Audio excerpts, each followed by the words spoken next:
नमस्कार मित्रांनो, मी उमेश कोराम, संयोजक ओबीसी युवा अधिकार मंच. मित्रांनो, मी आज नागपूर येथे आहे आणि माझ्या हातात काही कागद आलेले आहेत. तुम्हाला सर्वांना माहिती आहे, मराठा आरक्षणाचा विषय असो किंवा मराठ्यांचं कुणबीकरण ओबीसीकरण करण्याचा विषय असो, हा मागच्या 8-10 दिवसापासून महाराष्ट्रभर सुरू आहे आणि या विषयामध्ये अनेक आंदोलन झालेत, आंदोलन सोडले गेलेत. अशाच प्रकारचं एक आंदोलन नागपूरला सुद्धा आज सोडलं गेलं आणि जे कागदांमध्ये लिहून आहे, विषय आहे ओबीसी समाजाच्या न्याय मागण्या पूर्ण करण्याबाबत. मित्रांनो, हा ओबीसी समाजाबरोबर खूप मोठा धोका झालेला आहे आणि आज तो मी तुमचा पूर्ण पाळा तुमच्यासमोर वाचून दाखवणार आहे. कारण मोठा ब्लंडर इथे येऊन माननीय मंत्री अतुल सावे यांनी केलेला आहे. मेनली या ठिकाणी आज ते उपोषण सोडवण्यासाठी मुख्यमंत्री येणार होते, परंतु मुख्यमंत्र्यांना ते जड गेलं असतं म्हणून मुख्यमंत्री काही इथे येऊ शकले नाही आणि त्यांनी एक आपला साधा प्यादा म्हणजे मंत्री ओबीसी यांना पाठवलं, ज्यांना काहीही अधिकार नाहीत. म्हणजे कधीही त्यांना कुठलेही अधिकार राहिलेले नाही आहेत ओबीसी विषयाच्या संबंधित. मित्रांनो, 14 मागण्यांपैकी 12 मागण्या मान्य झाल्यात, अशा मी आत्ताच टीव्हीवर बघितलं. एक संघटन इथे आंदोलन करत होतं नागपूरला, त्या संघटनेचं नाव सुद्धा मी घेऊ इच्छित नाही आणि कारण त्याच्यामध्ये ओबीसी शब्द आहे आणि त्या ओबीसी समाजाबरोबर जो धोका सुरू आहे सध्या, त्या धोक्याबद्दलच मी बोलायला इथं आलेलो आहे. मित्रांनो, या मागण्यांमध्ये ओबीसी समाजाच्या न्याय मागण्यांमध्ये पहिली मागणी आहे, मराठा जातीच्या ओबीसी संवर्गात समावेश करण्यात येऊ नये व सरसकट मराठा समाजाला कुणबी प्रमाणपत्र देण्यात येऊ नये. मित्रांनो, ही मागणी अशी आहे की एकदम लाफ्टी मागणी आहे. ही मागणी कधीच पूर्ण होऊ शकत नाही जोपर्यंत बाबासाहेबांचं संविधान जिवंत आहे आणि जोपर्यंत ओबीसी जागृत आहे, जोपर्यंत न्यायपालिकांवर ओबीसींचा सर्व समाजाचा विश्वास आहे, तोपर्यंत ही मागणी पूर्ण होऊ शकत नाही. ही मागणी नसावीच. ऍक्च्युअली मराठा समाजाचा ओबीसी सरसकट कुणबीकरण किंवा ओबीसीकरण करणं हे कोणालाही शक्य नाही. कोणी कितीही ताकद लावली आणि कोणी कोणत्याही कोर्टात गेला किंवा कुठलाही मुख्यमंत्री किंवा प्रधानमंत्र्यांनी सुद्धा यावर विचार करायचा प्रयत्न केला तरी ही मागणी पूर्ण होऊ शकत नाही. परंतु शासनाने म्हटलं की हे तुमची मागणी आम्ही पूर्ण केलीत. पहिली मागणी जी की कधीच शक्य नाहीये. अतिवृष्टीमुळे पिकांचे नुकसान झालेल्या शेतकऱ्यांना त्वरित नुकसान भरपाई देण्यात यावी, ही दुसरी मागणी त्या आंदोलनात होती. त्यामध्ये शासनाच्या विभागाचे अभिप्राय असा आहे, कृषी महसूल व पुनर्वसन विभागाशी संबंधित आहे. म्हणजे ही मागणी सुद्धा समोर ते त्या विभागाकडे मांडणार.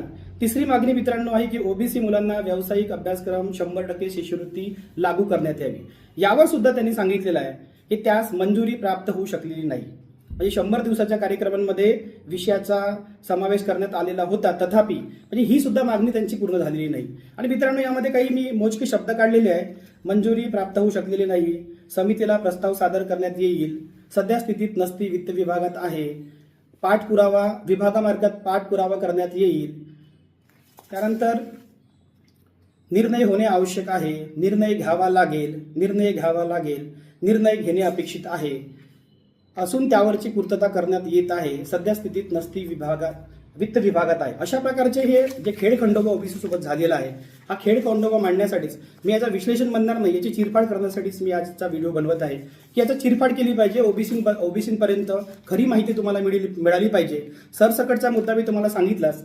नुकसान भरपाईचा जो मुद्दा आहे तो काही ओबीसींचा संपूर्ण ओबीसीचाच मुद्दा नाही, तर पूर्ण महाराष्ट्राचा मुद्दा आहे. शेतकऱ्यांचा, मराठा असेल, शेड्यूल कास्ट, शेड्यूल ट्राईब, कोणताही शेतकरी जो असेल त्याच्यासाठी सुद्धा पुनर्वसन विभागाशी संबंधित आहे म्हणून ते मोकळं करण्यात आलं. त्यानंतर ओबीसी मुलांना व्यावसायिक अभ्यासक्रम 100% शिष्यवृत्ती लागू करण्यात यावी. तर अभिप्राय असा आहे की त्यास मंजुरी प्राप्त होऊ शकलेली नाही. चौथा मुद्दा आहे, गुणवंत मुलामुलींच्या परदेशात उच्च शिक्षणासाठी शिष्यवृत्ती 75 विद्यार्थ्यांची संख्या वाढवून 200 विद्यार्थी करण्यात यावी. मित्रांनो, सर्वांना सर्वश्रुत आहे की ओबीसी युवा अधिकार मंचाच्या माध्यमातून जेव्हा ही शिष्यवृत्ती 10 होती, ती 10 वरून 500 करण्यात यावी अशी मागणी सर्वप्रथम ओबीसी युवा अधिकार मंचने मांडली आणि त्या अनेक संघटनांना सांगितलं की परदेशी शिष्यवृत्ती किती महत्वाची आहे. त्यावरून ती 50 झाली, 50 वरून 75 झाली आणि ती सुद्धा फार अत्यल्प आहे. आमची अजूनही मागणी आहे की 500 झाली पाहिजे. त्यावर माननीय मंत्री महोदयांचं उत्तर आहे, शिष्यवृत्ती संदर्भात उत्पन्न अटी ठरवण्याचे अधिकार आहेत. सबब सदर बाबतीत निर्णय घेण्यासाठी समितीला प्रस्ताव सादर करण्यात येईल. मित्रांनो, कालच समिती तयार झाली किंवा आणखी कुठली समिती तयार होईल, तर त्यावर ही निर्णय घेण्यासाठी समिती तयार करण्यात येईल किंवा समितीला प्रस्ताव सादर करण्यात येईल. ते कधी होईल ते देव जाणे आणि ते कधी होईल ते ओबीसी मंत्री आणि माननीय मुख्यमंत्री जाणवत. त्यानंतर एक पाचवी मागणी आहे, सहावी मागणी आहे की माडा व सिडकोतर्फे बांधून येण्यात येणाऱ्या घरकुल योजनेत ओबीसी संवर्गाकरता आरक्षण लागू करण्यात यावे. तर यामध्ये त्यांनी उत्तर दिलेलं आहे की माडामार्फत बांधून देण्यात येणाऱ्या घरकुल योजनेत SC ST शासकीय कर्मचारी, स्वतंत्र सैनिक, विभाज पत्रकार, दिव्यांग आणि सैनिकाकरता आरक्षण आहे. यामध्ये तर ओबीसी शब्दच नाही आहे या अभिप्रायामध्ये. 7वी मागणी आहे की नागपूर येथे तयार असलेले 2 वसतिगृह आहेत, त्यांच्या शताब्दी वर्षानिमित्त बांधले गेलेले 200 मुलींचे आणि 200 मुलांचे वसतिगृह आहेत. तर ते सुद्धा डिमांड अशी होती की इथे वसतिगृह ते ओबीसी विभागामार्फत सुरू करण्यात यावेत. परंतु अभिप्राय असा आहे की सदर विषय उच्च व तंत्र शिक्षण विभागाशी संबंधित असून 200 मुलांचे वसतिगृह ओबीसी बहुजन कल्याण विभागाकडे हस्तांतरित करण्याबाबत विभागामार्फत पाठपुरावा करण्यात येईल. मित्रांनो, ओबीसी मंत्रालयाचा पाडा जर वाचायला गेलो आपण तर आपल्याला दिवस पुरणार नाही. इतका पाडा आहे की ओबीसी मंत्रालयाच्या माध्यमातून कधीच कुठलाच पाठपुरावा व्यवस्थितरित्या केला गेला नाही. मी समोर तुम्हाला सांगेल. एक 8वी मागणी यांची आहे की ओबीसी बीजेएनटीसाठी त्या आर्थिक विकास महामंडळ आहे. त्या आर्थिक विकास महामंडळासाठी तर माझ्याकडे चांगली माहिती आहे की आर्थिक विकास महामंडळ आता म्हणतात की 50 आम्ही करतोय, प्रत्येक जातीसाठी करतोय. मित्रांनो, ही ओबीसी आर्थिक विकास महामंडळ, इतर भागास आर्थिक विकास महामंडळ, हे महामंडळ खूप दिवसाचं आहे. प्रत्येक जिल्ह्यात त्याचं कार्यालय आहे. त्या कार्यालयाची स्थिती जाऊन तुम्ही बघू शकता. यातच मुख्यमंत्री महोदयांनी काल परवाच्या दिवशी असं सांगितलं की मराठा समाजासाठी मी जे काही केलं ते कोणीच करू शकणार नाही. त्यामध्ये एक गोष्ट त्यांनी सांगितली की 1,53,000 मराठा युवकांना आम्ही लोन दिलं. ते इतर मागास जे आर्थिक विकास महामंडळ आहे मराठा समाजाचं, अण्णासाहेब पाटील त्यांच्या मार्फत. मित्रांनो, माझं तर चॅलेंज आहे या सरकारला सुद्धा, मुख्यमंत्री महोदय असतील किंवा माननीय ओबीसी मंत्री असतील, माझं तर चॅलेंज आहे की तुम्ही नागपूर, तुमचा गृहजिल्हा नागपूर आहे, त्या नागपूर गृह जिल्ह्यामध्ये 50 लोकांना लोन मिळाला का मागच्या वर्षभरामध्ये ते दाखवून द्यावे. ओबीसी लोकांना 1.5 लाख तुम्ही मराठ्यांना लोन दिलं हे सांगितलं, परंतु ओबीसींना किती लोन तुम्ही दिलात? नागपूरला 50 जरी तुम्ही मिळवून दिला असेल तर आम्ही आमचं काम सोडतो, आम्ही आपलं दुसरं काहीतरी बघतो. हे ओबीसी अधिकार काढण्याची काही गरज नाही. मित्रांनो, अशा प्रकारचा खेळ खेळण्याचा प्रयत्न आहे की ओबीसीसाठी हे नाही, ओबीसीसाठी येऊ करू तेव करू, पण असं काहीही केलं गेलेलं नाहीये. त्यानंतर अनेक मित्रांनो मागणी आहेत की प्रत्येक शहर व तालुका स्तरावर ओबीसी विद्यार्थ्यांसाठी वसतिगृह सुरू करू. तर 10व्या नंबरची मागणी आहे. यामध्ये तर सांगण्यात आलेलं आहे की सदर योजनेच्या या विभागासाठी नवीन असून याबाबत धोरणात्मक निर्णय घेण्यात येईल. धोरणात्मक निर्णय होतो, आधी तत्वता निर्णय होतो, धोरणात्मक, मग ते कॅबिनेट समोर जातं, मग ते वित्त विभागाकडे जातं आणि वित्त विभागानंतर ते कधी होईल याची काही शाश्वती नाही. 11वी मागणी आहे की डॉक्टर बाबासाहेब आंबेडकर समाजभूषण पुरस्कार वगैरे त्यासाठी धोरणात्मक निर्णय घ्यावा लागेल. म्हणजेच ओबीसी साठी पण पंजाबराव देशमुख साहेबांच्या नावाने किंवा महात्मा फुलेंच्या नावाने सुद्धा अशा प्रकारचे पुरस्कार देण्यात यावेत असं एक मागणी होती. त्यामध्ये सुद्धा सांगितलंय की धोरणात्मक निर्णय घेण्यात येईल. एक 12वी मागणी आहे की अनुसूचित जाती जमातीसाठी शेतकऱ्यांना 100% प्रमाणेच, म्हणजे एससी एसटी प्रमाणे शेतकऱ्यांना 100% सवलतीत राज्यात योजना सुरू करण्यात याव्यात. मित्रांनो, ही योजना सुरू करण्यात काही वाव नाही. म्हणजे योजना सुरू होऊ शकतात. योजना सुरू करण्यासाठी लागतोय तो फंड, त्याला तो बजेट लागतो. मित्रांनो, 4,700 करोडचा बजेट आहे. हे ओबीसी 52%च्या वर आहे आणि ते जातीने जनगणनेमध्ये सिद्ध पण होईल. आणि याला लाख करोडचा बजेट पाहिजे तर त्याला 4,700 करोड रुपये देण्यात आले आहेत. आता माननीय मंत्री महोदयांनी त्याबद्दल सांगितलेलं आहे की धोरणात्मक निर्णय घेणे अपेक्षित आहे. तर म्हणजे मंत्री महोदयांना हे कळत नाही की बाबा धोरणात्मक निर्णय कशा पद्धतीने घेऊ, आम्ही खरंच घेऊ शकतो का, कारण आपल्याकडे फंड आहे का, आपल्याला महायुतीलाच द्यायला फंड नाही तर ही काय देणार आपण यासाठी फंड, आणि फंडच नसेल तर तुम्ही सवलत कशी देणार, 100%ची सवलत देणार कशी. एक 13वी मागणी आहे की ओबीसी आर्थिक विकास महामंडळाला 1,000 कोटीची तरतूद करण्यात यावी. मी थोड्याच वेळापूर्वी तुम्हाला सांगितलं की ओबीसी आर्थिक विकास महामंडळाची स्थिती अशी आहे की या नागपूर मुख्यमंत्री साहेबांच्या गृह जिल्ह्यांमध्ये 50 लोकांना जर ओबीसींना लोन मिळाला असेल तरी मला असं वाटतं की व्हिडिओ बनवण्याची काही गरज नव्हती. मित्रांनो, त्याच्यासाठी तुम्ही तपशील तपासला पाहिजे आणि 36 जिल्ह्यांचा, म्हणजे माननीय मुख्यमंत्री साहेब आणि ओबीसी मंत्र्यांनी हे बाहेर काढलं पाहिजे, डेटा बाहेर दिलं पाहिजे की आम्ही 1,53,000 मराठा युवकांना लोन दिलं, त्याच पद्धतीने ओबीसी युवकांना आम्ही किती लोन दिलं आतापर्यंत, तर ते पण कळेल की त्याचा 50% जरी असेल तरी पण आम्ही धन्यता समजू. मित्रांनो, अनेक गोष्टी आहेत. यामध्ये एक 14वी मागणी आहे. ओबीसी विद्यार्थ्यांसाठी, संशोधक विद्यार्थ्यांसाठी पीएचडी 3 वर्षापासून प्रलंबित असणारी फेलोशिप त्वरित अदा करावी. काही दिवसापूर्वी या लोकांना विद्यार्थ्यांना त्या समुद्रामध्ये जाऊन आंदोलन करावं लागलं. म्हणजे नरिमन पॉईंटवर समुद्रात ते विद्यार्थी शिरलेत, तुम्हाला सर्वांना माहिती आहे, त्यांना डिटेन पण करण्यात आलं. तर पीएचडी साठी विद्यार्थ्यांकरता 126 करोड रुपये च्या निधी मागणीचा प्रस्ताव वित्त विभागाकडे सादर करण्यात आलेला आहे. हा प्रस्ताव मित्रांनो नवीन नाही आहे, हा 9 महिन्यापासून प्रलंबित आहे. 9 महिन्यापासून. जर हा 9 महिन्यापासून प्रलंबित असलेला विषय माननीय मंत्री साहेब आणि आंदोलनकर्ते जर एका महिन्यात सोडून देत असतील तर फारच धन्यता आहे. तो मला तर वाटते की तो पुढच्या वर्षीपर्यंत, म्हणजे मी तर चॅलेंजच करतो सरकारला की हे देऊन दाखवायचे 126 करोड रुपये जे माननीय वित्त विभाग जे माननीय अजित पवार साहेबांकडे आहे ते तेवढे पैसे त्यांनी देऊन दाखवायचे 126 करोड रुपये विद्यार्थ्यांना. आणि यातच तुम्हाला एक सांगतो गोष्ट की शेड्यूल ट्राईब शेड्यूल कास्टसाठी जे बार्टी TRT आहे आणि मराठा कम्युनिटीसाठी जे सारथी आहे त्या सारथीच्या विद्यार्थ्यांना त्या बॅचचे पैसे मिळालेले आहेत. मिळालेले असताना आम्ही नसती विभागात आहे काय करता नसती विभागामध्ये? नसती विभागात 9 महिन्यापासून आहे. तुम्ही मंत्री म्हणून काय करतायत? तुम्ही काय जे ओबीसी मंत्री आहात किंवा हे जे महायुतीचे तुम्ही अध्यक्ष आहात तुम्ही काय करतात?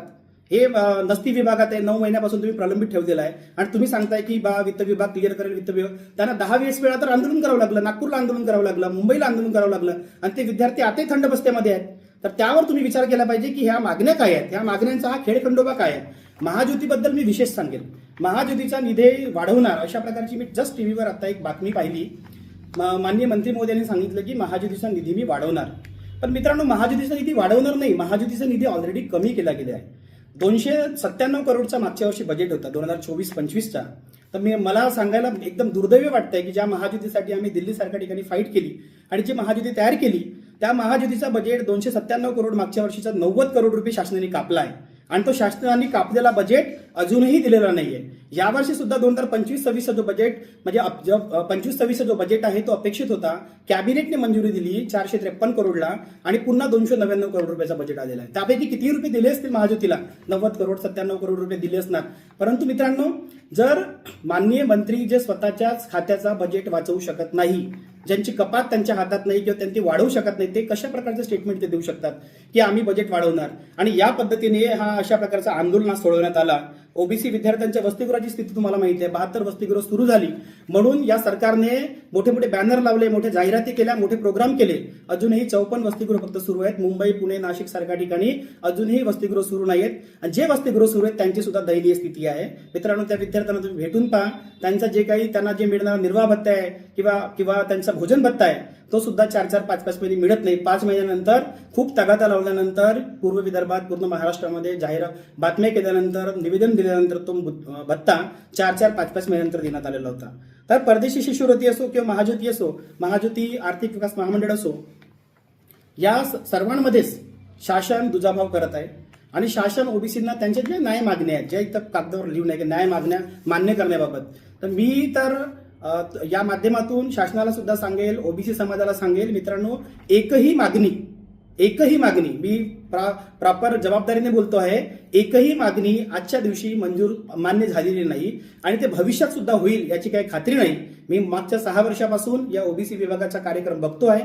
ओबीसी विभाग कशा पद्धतीनं काम करतो आहे आणि ओबीसी विभागाला मान्य मंत्री असतील किंवा वित्तमंत्री असतील त्यांच्याकडून कसा दुजाभाव केला जातो हे मला रोज दिसत आहे आणि तेच सगळे मी मुद्दे मांडले. या 14 मागण्यांपैकी तुम्हीच ठरवा किती तुमच्या मागण्या मान्य झाल्या आणि किती विभागाशी संबंधित आहेत किंवा किती मंजुरी प्राप्त झालेली नाही त्या तुम्ही ठरवा. ते 12ही जवळपास मागण्यांचा मी इथे विवरण दिलेलं आहे आणि काही एकात मागणी माझ्याकडून सुटली असेल. शेतकऱ्यांच्या बद्दलची एक मागणी आहे. एक जनार्दन पाटील साहेबांचं नाव आर्थिक विकास महामंडळात करणे धोरणात्मक स्वरूपाची बाब आहे.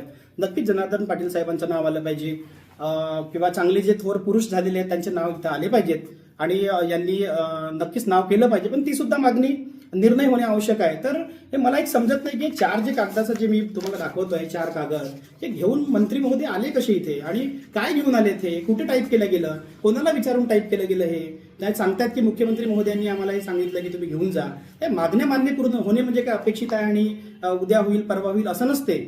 मागणी मान्य होणे म्हणजे एकदम विचार विनिमय करून बैठक करून कॅबिनेटची मंजुरी घेऊन इथं येऊन सांगणे आवश्यक असते की या मागण्या तुमच्या पूर्ण झालेल्या आहेत आणि ह्या उद्यापासून नाही की 15 दिवसापासून लागू होतील.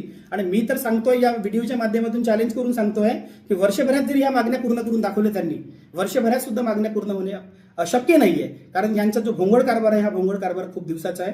मित्रांनो इतकंच बोलेल. नक्की मला काही जेव्हा वाटेल आणि ह्या जो मराठा आरक्षणाचा विषय आहे आणि मराठ्यांचं जो कुणबीकरण किंवा ओबीसीकरण करण्याचा जो मुद्दा आहे या मुद्द्यावर मी सतत बोलत राहील. कारण ज्या पद्धतीने छेडखान ज्या शासन निर्णयांमध्ये किंवा कायद्यांमध्ये होत आहे, महसूल विभागाचा आणि सामाजिक न्याय विभागाचा जो कायदा आहे कास्ट व्हॅलिडिटी आणि कास्ट सर्टिफिकेटचा त्या कायद्यासोबत छेडछाड करून अशा प्रकारचे शासन निर्णय काढले जातात। हैदराबाद गॅजेटला आमचा काही विरोध नाही, हैदराबाद गॅजेट लागू करा, परंतु ज्या पद्धतीने ह्या गोष्टी त्याच्यामध्ये अंतर्भूत केल्या जातात की गावातील, कुळातील, नातेवाईकातील हे लागायची तुम्हाला गरज नाही, कारण ऑलरेडी आपल्याकडे इस्टॅब्लिश कायदा आहे की कशा प्रकारे कास्ट सर्टिफिकेट काढली जाते, कशा प्रकारे कास्ट व्हॅलिडिटी काढली जाते। म्हणून मित्रांनो, हा सगळा खेळखंडोबा ओबीसींसोबत आज यांनी केलं, परंतु ओबीसी युवा अधिकार मंच असेल किंवा अनेक संघटना असतील महाराष्ट्रातल्या 99.99% संघटना ओबीसींसोबत आहेत, ओबीसी युवक विद्यार्थ्यांसोबत आहेत आणि आम्ही नक्की लढू। समोरची भूमिका सुद्धा आम्ही स्पष्ट करू आणि आज सुद्धा आम्ही आंदोलन केलं, आम्ही निषेध केलं, काळ्या पट्ट्या बांधून निषेध केलं, तर नक्कीच आम्ही आंदोलन करू आणि शासनाला भाग पाडू। शासन देत नसेल तर ते खेचून घेऊ, इथपर्यंत आम्ही जाऊ। नक्कीच सर्व युवक विद्यार्थ्यांना माझी विनंती आहे की तुम्ही सर्व आमच्या सोबत या, त्याची चाचपणी करा। मी ज्या काही गोष्टी तुम्हाला सांगितलेल्या आहेत हे मी म्हणतो म्हणून तुम्ही मान्य करू नका। तर तो जो पत्र शासनाने आज जो आंदोलनकर्त्यांना दिलेला आहे, त्या आंदोलनकर्त्यांचा जो पत्र तुमच्याकडे घ्या, ते वाचा, ते समजून घ्या, अधिकाऱ्यांना भेटा, मंत्र्यांना भेटा, त्यांच्याकडून समजून घ्या आणि विश्वास असेल तर आमच्या सोबत या। पूर्ण महाराष्ट्र तुमची वाट बघतोय, युवकांची, विद्यार्थ्यांची, आणि मुंबईपासून तर गल्लीपर्यंत, नागपूरपर्यंत, चंद्रपूरपर्यंत किंवा गोंदियापर्यंत आपण पुन्हा आंदोलनाची भूमिका घेऊ आणि नक्कीच हे भाग पाडू की हा जो मराठ्यांचा कुणबीकरणाचा जो आदेश यांनी दिलेला आहे किंवा शासन निर्णय काढलेला आहे हा रद्द झाला पाहिजे आणि ज्या खऱ्या ओबीसीच्या प्रलंबित मागण्या आहेत आणि ते खरा न्याय ओबीसीला मिळाला पाहिजे, जो ओबीसी हा देश आणि राज्य चालवतो, ह्या मागण्या पूर्ण झाल्या पाहिजेत। धन्यवाद मित्रांनो।